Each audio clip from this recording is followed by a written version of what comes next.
Hello, আসসালামু আলাইকুম। আজকে আমরা মাছ দিয়ে খেপসা বানাবো। প্রথমে দুইটা মাছ এখানে মাছগুলোরে কেটে নিয়েছি, এখন ফ্রাই করব। ফ্রাই চলে যাচ্ছে।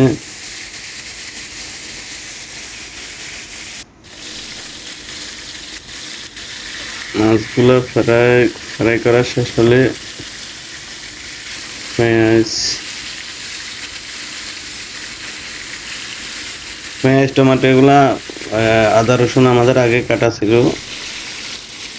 সংক্ষেপের জন্য এটা আমরা কাটি রেখেছি।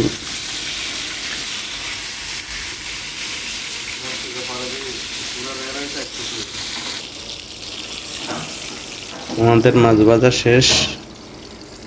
এখন আমরা পাতিল বসাবো। পেঁয়াজ কাটা আছে, বড় একটা পেঁয়াজ। পাতিল বসাই, যেখানে ঘি দিতেছি 2 চামচ। 2 চামচ ঘি।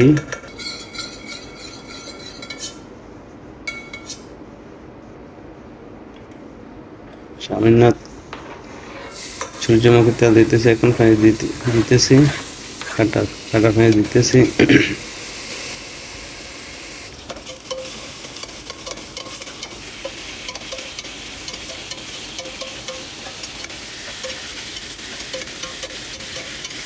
পেঁয়াজগুলো বাদামি কালার হয়ে গেলে আদা রসুন দিব।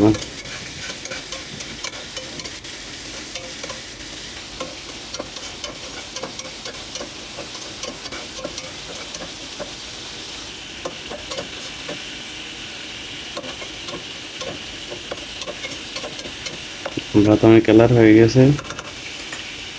আদা রসুন 1 টেবিল চামচ।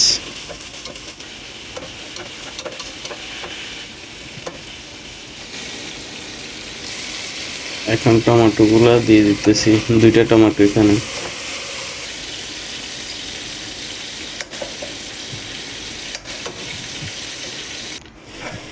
টমেটো গুলা যখন গলে যাবে, পানি শুকিয়ে যায়, তেল উপরে আসবে।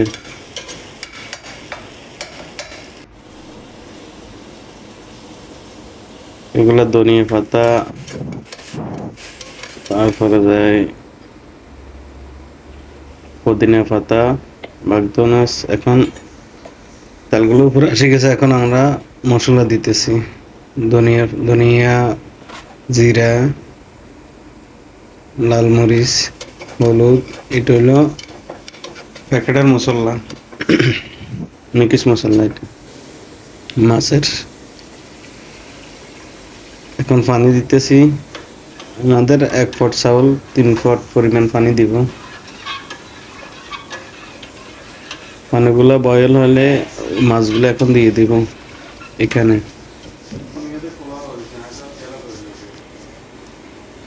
স্বাদ মতো লবণ দিতেছি। এখানে শুকনো লেবু, তেজপাতা, গোলমরিচ, দারচিনি। এখন মাছগুলো দিয়ে দিতেছি।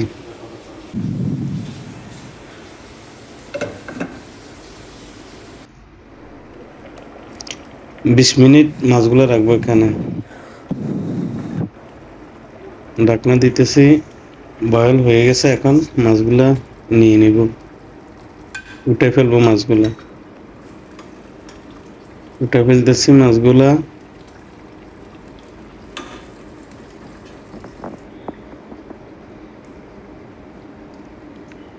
বিশ মিনিটের মতো মাছগুলো সিদ্ধ হয়েছে। ভাজা মাছ সিদ্ধ হয়েছে 20 মিনিটের মতো। মাছ উঠানো শেষ। এখন দিয়ে দিব ধনিয়া পাতা, পুদিনা পাতা, বাগদনাস। সামান্য পরিমাণ পানি দিতে, কারণ পানি শুকিয়ে গেছে। ধনিয়া পাতা, পুদিনা পাতা, বাগদনাস 3টে দিয়ে দিছি। এখন চাউল দিয়ে দিব। চাউলগুলো আমরা 1 ঘন্টা আগে ভিজিয়ে রাখছি। বাসমতি চাউল এটা 1 ঘন্টা আগে ধুয়ে ভিজিয়ে রাখছিলাম পানির ভিতর। এখন চাউলগুলো দিয়ে দিছি। ঠিক চাউলের উপরে 1 ইঞ্চি পরিমাণ পানি থাকবে। 1 ইঞ্চি পরিমাণ, বেশি না।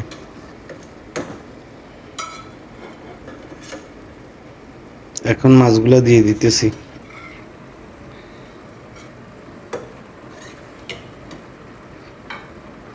মাছগুলা চাউলের উপরে দিয়ে দিতে হবে। দিয়ে দিতেছি। এখন অ্যালুমিনিয়াম ফয়েল দিয়ে এটারে কভার করব। 4টা কাঁচামরিচ দিছি ফ্লেভারের জন্য। কাঁচামরিচগুলো এভাবে দিলে, লাস্টে দিলে ফ্লেভার আসে। এখন অ্যালুমিনিয়াম ফয়েল দিয়ে এটারে ঢাকনা দিব।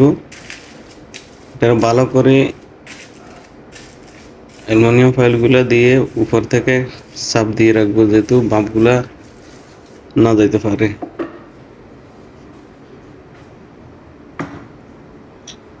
এখন পানি আরেকটা পাতিলের ভিতরে পানি নিয়ে এটার উপরে দিয়ে দিছি।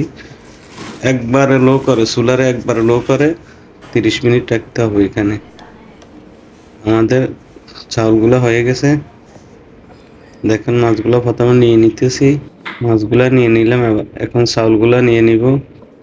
কি সুন্দর দেখেন, জরজরা, একটার সাথে একটা বাজা নাই, কত সুন্দর জরজরা। এখন অন্য একটা ইয়ার ভিতরে নিয়ে মাছগুলো উপরে দিয়ে সাজিয়ে ফেলছি। আল্লাহ হাফেজ।